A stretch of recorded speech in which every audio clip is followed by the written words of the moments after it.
Olá! Mais uma aula aqui no canal e eu fico com o coração explodindo de felicidade por ter a sua companhia aqui comigo toda semana. Para quem não me conhece, meu nome é Maristela Coura. Eu falo algumas aulas, alguns discipulados rápidos aqui de 10 a 15 minutinhos sobre capítulos do livro bíblico. Passamos agora por Gênesis e vamos começar hoje Êxodo, essa história maravilhosa de Moisés. Vamos aqui compartilhar um com os outros. Então, continua aqui, já que tá aqui, se inscreve no canal. Ativa o sininho, porque toda semana, dia sim, dia não, sobe aula nova e você vai ficar por dentro, tá? Se atualizando aí. Se você já conhece bastante sobre o Êxodo, vem fazer uma reciclada comigo. Se você começou agora na fé, vamos aprender juntos, tá bom? Edifica a minha vida com a sua presença aqui, eu te edifico um pouco que eu sei, a gente descobre juntos muitas coisas, tá bom? Então, no Egito ficaram os descendentes de Jacó, e eles procriaram muito, se multiplicaram muito, tiveram muitos filhos e foram muito abençoados nessa terra. No entanto, que Faraó ficou preocupado, tanto que eles se multiplicavam muito rápido, e ficou preocupado deles se rebelarem contra o Faraó. Então, o que Faraó fez? Começou a dar carga dobrada de trabalho para eles, começou a querer cobrar tributos, muito trabalho escravo ali, eles ficaram exaustos de tanto trabalho que tinham. E aí, o Faraó ordenou que as parteiras, era a Puá e a Cifrá, que as parteiras, quando nascessem algum menino hebreu, que matassem, né, que afogassem os meninos hebreus, e elas não fazendo isso porque elas temiam a Deus. O Faraó, quando descobriu, ficou furioso e mandou matar todos os meninos, e Deus gostou da atitude das parteiras em não matar os meninos, e elas foram abençoadas. Então, na casa de Levi tiveram um menino, e esse menino era muito formoso, era Moisés, nesse mesmo período. Só que a mãe de Moisés só conseguiu esconder ele durante 3 meses. Depois disso, ela teve que fazer uma pequena arca e passar betume por dentro e por fora, e colocar Moisés ali naquela arca e colocar ela no rio Nilo. E pediu para a irmã de Moisés, a Miriam, olhar até onde ia Moisés. E Miriam, escondida, viu que o cestinho, a arquinha de Moisés, parou perto do ribeiro, e lá estava se molhando, se banhando a princesa, filha do faraó, junto com as suas servas, e Moisés chorou, que a princesa ouviu. E as servas levou Moisés para a princesa. Quando a princesa viu o menino, que era muito formoso, ela se apaixonou e teve piedade por ele. E Miriam apareceu e perguntou assim: princesa, a senhora quer que eu arrume uma mãe hebreia para poder amamentar esse neném? E aí a princesa mandou chamar uma hebreia e falou para ela: olha, cuida dele para mim até os 3 anos e eu vou te pagar um salário para você cuidar dele. E era a mãe de Moisés. Olha isso, gente. Então, assim aconteceu até o período que Moisés cresceu, e aí a princesa colocou o nome de Moisés porque Moisés significa achado nas águas. E quando Moisés cresceu e ficou rapazinho, ele vendo um egípcio bater em um dos seus irmãos hebreus, ele ficou chateado com isso, muito revoltado. Ele olhou para um lado e para o outro, viu que não tinha ninguém e matou esse egípcio e enterrou ele. E em uma discussão ou outra, um hebreu falou para ele: ah, mas você também vai me matar, vai fazer aquilo que fez com o egípcio? E aí ele pensou: nossa, esse segredo vazou, alguém viu, alguém descobriu. Então Faraó descobriu e mandou matar Moisés. E Moisés fugiu da face de Faraó para Midian. Então ele passou pelo deserto, Deus falou ali com ele, estava com ele o tempo todo, porque ele foi um escolhido, né? Todo o tempo Deus estava com Moisés, guardando, livrando, abençoando, e ele cresceu muito forte e saudável ali com os egípcios. Mas quando ele foi para Midian, chegando lá, tinha um poço de água onde tinha as filhas de Jetro, as 7 filhas dele. Ele era um sacerdote ali em Midian. E vieram os pastores e afrontaram as filhas do sacerdote, e Moisés se levantou e colocou eles para correr e pegou água e deu água abundante para as ovelhas e carneiros. E a filha, uma das filhas, convidou ele para poder ir conhecer o seu pai. Chegando lá, ele apresentou, e aí bebeu água, comeu e dormiu naquela noite. No dia seguinte, ele ia embora, e a filha falou com o pai: não deixe ele ir, ele salvou a nossa vida, que tem trabalho para ele. Então ela falou assim com o pai, o nome dela é Zípora, e assim eles se apaixonaram e se casaram. E durante muitos anos Moisés ficou ali com Zípora, e aí teve seus filhos, teve sua vida. Ele virou pastor naquele lugar. Ele não era mais um guerreiro, porque ele foi criado para ser um guerreiro, um lutador, né? E ali ele foi pastor. Ele foi pastorear o rebanho que estava ali. E aí ele descobriu que o faraó tinha morrido. e aí o seu sucessor era o filho de Faraó, no qual ele foi criado junto.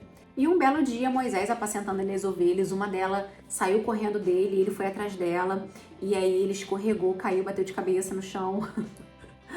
E aí ele acordou, e aí ele viu uma sarça pegando fogo, mas não queimava. E ouviu uma voz saindo de lá, Moisés, Moisés, e ele disse, eis-me aqui. E aí essa voz falou para ele, tira o seu sapato porque você está pisando em terra santa. E aí Moisés levantou, e aí a voz continuou falando com ele ali. E a voz falando com ele disse, você precisa voltar para a terra do Egito para salvar o meu povo, você precisa guiar eles para o caminho da libertação. E aí ele diz para Moisés, vem agora, pois eu te enviarei a Faraó para que tires o meu povo, os filhos de Israel do Egito. E aí Moisés disse assim, mas como eu vou fazer isso, eu um homem simples, né? O que eu vou falar para eles acreditarem em mim, o povo hebreu? Porque ele precisava da união do povo hebreu, precisava voltar, né, para o Egito, mas precisava procurar o povo hebreu para procurar os seus irmãos, a sua mãe, a sua família, para que ganhasse ali força como uma unidade com pessoas, né, para poder conseguir o que ele queria. Deus direcionou isso a Moisés, mas ele precisava voltar para a terra do Egito. Então Deus disse a Moisés, você vai dizer para eles que eu sou o que sou. E disse mais, assim dirás aos filhos de Israel, eu sou, me enviou a vós. E o povo de Israel entenderia que era o próprio Deus dizendo para Moisés que era a hora dele libertar o povo dele contra 400 anos de escravidão que ali ficaram. Então assim Moisés fez, né? Voltou para a terra do Egito, procurou o seu irmão Arão, que era o seu irmão mais velho, e foi atrás de Faraó e disse para Faraó que precisava tirar os hebreus da terra do Egito durante 3 dias para fazer sacrifícios ao Senhor, né? Porque eles pensaram assim, vou ficar fora 3 dias para fazer sacrifício, nesse sacrifício a gente corre e foge. Ele pensou isso. E Moisés, assim, então, mostrou para Faraó as 3 coisas que Deus tinha mandado ele fazer. Ele botou a mão no peito e a mão apareceu cheia de lepra, para mostrar, né, que Deus estava ali dominando tudo, estava ali tomando conta de tudo, e ele era o Deus sobre os deuses, era o Deus maior, que era o Deus de Israel, e assim ele botou a mão no peito de novo e a mão estava limpa. Esse foi o primeiro sinal, né, que Moisés fez. O segundo sinal foi que Moisés, com seu cajado, fez virar uma cobra e depois pegou a cobra pelo rabo e voltou a ser um cajado, foi o segundo sinal. E Faraó, não acreditando, disse que isso era feitiçaria e mandou os feiticeiros dele fazerem a mesma coisa. E eles conseguiram, por feitiçaria, por obra ali, eles conseguiram fazer quase que a mesma coisa.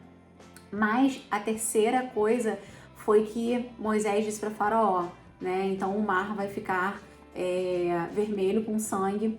E aí quando isso aconteceu, que foi o terceiro sinal, porque Faraó não acreditou nos 2 primeiros, disse que era magia, quando Faraó viu que o mar ficou vermelho, ele chamou os feiticeiros para falar e falou assim, faz ficar igual, fazem também isso acontecer, ou fazem pararem com isso, e eles não conseguiram. Os feiticeiros falaram, isso a gente não tem como fazer, a gente não consegue.